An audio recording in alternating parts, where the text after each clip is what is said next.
पद्म पुराण हिंदू धर्म के प्रसिद्ध धार्मिक ग्रंथों में विशाल पुराण है।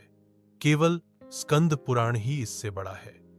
इस पुराण के श्लोकों की संख्या 50,000 है। वैसे तो इस पुराण से संबंधित सभी विषयों का वर्णन स्थान विशेष पर आ गया है, किंतु इसमें प्रधानता उपाख्यानों और कथानकों की है। ये कथानक तीर्थों तथा व्रत संबंधी नहीं है, वरन पौराणिक पुरुषों और राजाओं से संबंधित है। अन्य पुराणों में यही कथानक जिस रूप में प्राप्त होते हैं, यहाँ ये दूसरे रूप में है। ये आख्यान और उपाख्यान सर्वथा नवीन, विचित्र और सामान्य पाठकों को चमत्कृत कर देने वाले हैं। शिव शिवा वैष्णव पुराण पद्म पुराण प्रमुख रूप से वैष्णव पुराण है। इस पुराण की मान्यता के अनुसार विष्णु की उपासना का प्रतिपादन करने वाले पुराण ही सात्विक हैं। इस पुराण में प्रसंगवश शिव का वर्णन भी प्राप्त होता है, किंतु यह वर्णन संप्रदायवाद से ग्रसित न होकर उत्तम रूप में प्रस्तुत किया गया है। यद्यपि त्रिदेव ब्रह्मा, विष्णु और महेश में उन्हें विष्णु से सर्वोच्च नहीं माना गया है। यदि इस पुराण को विष्णु की उपासना के कारण सात्विक माना गया है, तो ब्रह्मा की उपासना करने वाले पुराणों को राजस श्रेणी में रखा गया है। इसके अलावा शिवोपासना से संबंधित पुराणों को तामस श्रेणी का माना गया है, जैसे शिव पुराण, लिंग पुराण, कूर्म पुराण, मत्स्य पुराण, स्कंद पुराण और अग्नि पुराण। खंड विभाजन पद्म पुराण को 5 खंडों में विभाजित किया गया है। ये खंड इस प्रकार हैं: सृष्टि खंड, भूमि खंड, स्वर्ग खंड, पाताल खंड, उत्तर खंड। उपयुक्त खंडों के अतिरिक्त ब्रह्म खंड और क्रियायोग सागर खंड का वर्णन भी मिलता है, परंतु नारद पुराण में जो खंड सूची है उसमें 5 ही खंड दिए गए हैं। उसमें ब्रह्म खंड और क्रियायोग सागर खंड का उल्लेख नहीं है। प्राय 5 खंडों का विवेचन ही पुराण संबंधी धार्मिक पुस्तकों में प्राप्त होता है, इसीलिए यहाँ 5 खंडों पर ही प्रकाश डाला जा रहा है। सृष्टि खंड में 82 अध्याय हैं। यह 5 उपखंडों पौष्कर खंड, तीर्थ खंड, तृतीय पर्व खंड, वंशानुकीर्तन खंड तथा मोक्ष खंड में विभाजित है।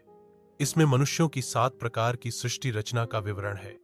साथ ही सावित्री, सत्यवान उपाख्यान, पुष्कर आदि तीर्थों का वर्णन और प्रभंजन, धर्ममूर्ति, नरकासुर, कार्तिकेय आदि की कथाएं हैं। इसमें पितरों का श्राद्ध कर्म, पर्वतों, द्वीपों, सप्त सागरों आदि का वर्णन भी प्राप्त होता है। आदित्य शयन और रोहिणी चंद्र शयन व्रत को अत्यंत पुण्यशाली, मंगलकारी और सुख सौभाग्य का सूचक बताया गया है। तीर्थ महात्म्य के प्रसंग में यह खंड इस बात की सूचना देता है कि किसी भी शुक्ल पक्ष में मंगलवार के दिन या चतुर्थी तिथि को जो व्यक्ति श्रद्धापूर्वक श्राद्ध कर्म करता है, वह कभी प्रेत योनि में नहीं पड़ता।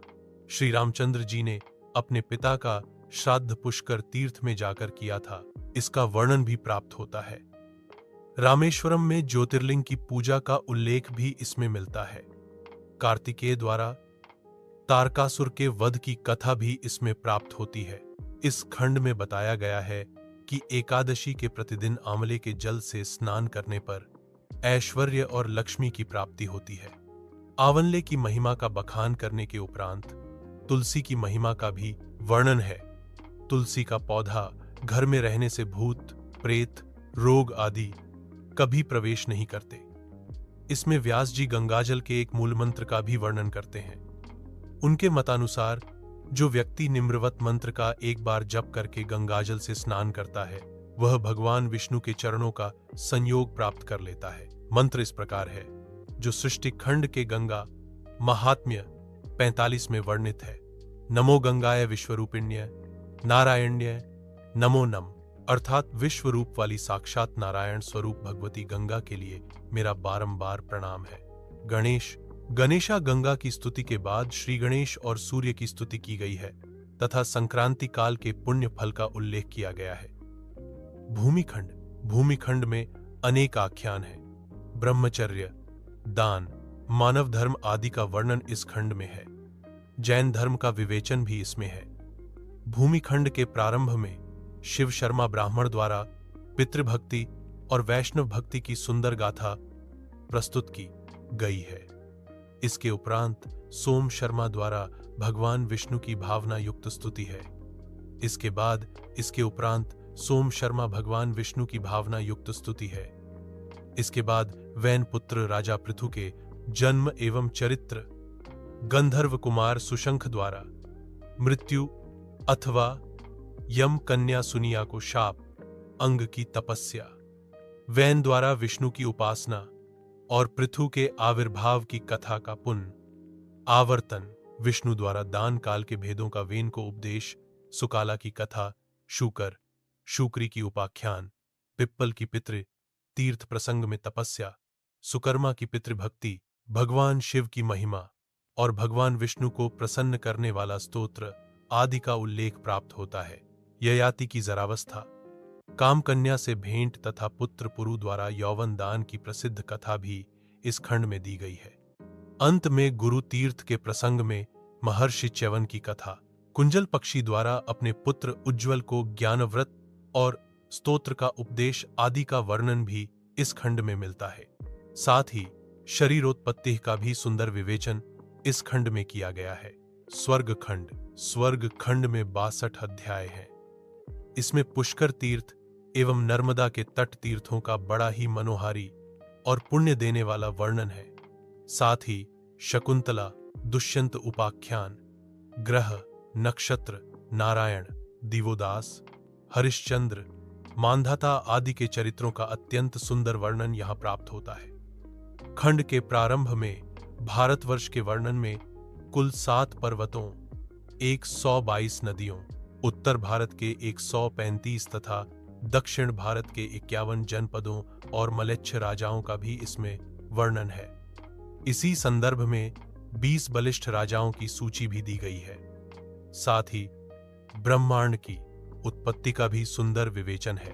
विविध तीर्थों के अंतर्गत में नागराज तक्षक की जन्मभूमि विताता कश्मीर, गया है कि ब्रह्म पुराण हरि का मस्तक और पद्म पुराण उनका हृदय है, विष्णु पुराण दाईं भुजा, शिव पुराण बाईं भुजा, श्रीमद् भागवत पुराण 2 आंखें, नारद पुराण नाभे, मार्कंडेय पुराण दायां चरण, अग्नि पुराण बायां चरण, भविष्य पुराण दायां घुटना, ब्रह्म वैवर्त पुराण बायां घुटना, लिंग पुराण दायां टखना, वराह पुराण बायां टखना, स्कंद पुराण शरीर के रोएं, वामन पुराण त्वचा, कूर्म पुराण पीठ, मत्स्य पुराण मेदा, गरुड़ पुराण मज्जा और ब्रह्मांड पुराण उनकी अस्थियां हैं। इसी खंड में एकादशी व्रत का महात्म्य भी बताया गया है।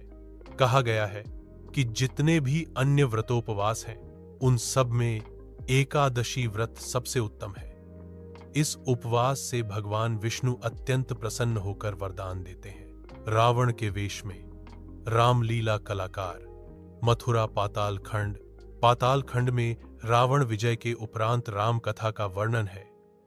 श्री कृष्ण की महिमा, कृष्ण तीर्थ, नारद का स्त्री रूप आख्यान, रावण तथा अन्य राक्षसों का वर्णन, 12 महीनों के पर्व और महात्म्य तथा भूगोल संबंधी सामग्री भी इस खंड में उपलब्ध होती है। वस्तुत इस खंड में भगवान विष्णु के रामावतार और कृष्णावतार की लीलाओं का ही वर्णन प्राप्त होता है। गंगा नदी, हरिद्वार, गंगा रिवर, हरिद्वार, उत्तरखंड में जलंधर राक्षस और सती पत्नी तुलसी वृंदा की कथा तथा अनेक देवों एवं तीर्थों के महात्म्य का वर्णन है। इस खंड का प्रारंभ नारद, महादेव के मध्य बद्रिकाश्रम एवं नारायण की महिमा के संवाद के साथ होता है। इसके पश्चात गंगावतरण की कथा, हरिद्वार का महात्म्य, प्रयाग, काशी एवं गया आदि तीर्थों का वर्णन है। पद्म पुराण की रचना 12वीं शताब्दी के बाद की मानी जाती है। इस पुराण में नंदी धेनु उपाख्यान, बलि वामन आख्यान, तुलाधार की कथा आदि द्वारा सत्य की महिमा का प्रतिपादन किया गया है। तुलाधार कथा से पतिव्रत धर्म की शक्ति का पता चलता है। इन उपाख्यानों द्वारा पुराणकार ने यही सिद्ध करने का प्रयत्न किया है कि सत्य का पालन करते हुए सादा जीवन जीना सभी कर्मकांडों और धार्मिक अनुष्ठानों से बढ़कर है। सदाचारियों को ही देवता और दुराचारियों तथा पाश्विक वृत्तियां धारण करने वाले को राक्षस कहा जाता है। पूजा जाति की नहीं, गुणों की होनी चाहिए। धर्म विरोधी प्रवृत्तियों के निराकरण के लिए प्रभु कीर्तन बहुत सहायक होता है। अन्य 2 खंड ब्रह्म खंड।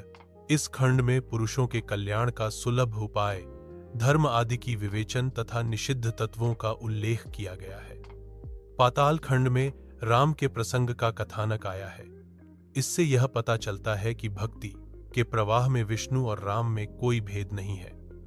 उत्तरखंड में भक्ति के स्वरूप को समझाते हुए योग और भक्ति की बात की गई है। साकार की उपासना पर बल देते हुए जलंधर के कथानक को विस्तार से लिया गया है। क्रियायोग सार खंड। क्रियायोग सार खंड में कृष्ण के जीवन से संबंधित तथा कुछ अन्य संक्षिप्त बातों को लिया गया है। इस प्रकार यह खंड सामान्य तत्व का विवेचन करता है। पद्म पुराण के विषय में कहा गया है कि यह पुराण अत्यंत पुण्य दायक और पापों का विनाशक है।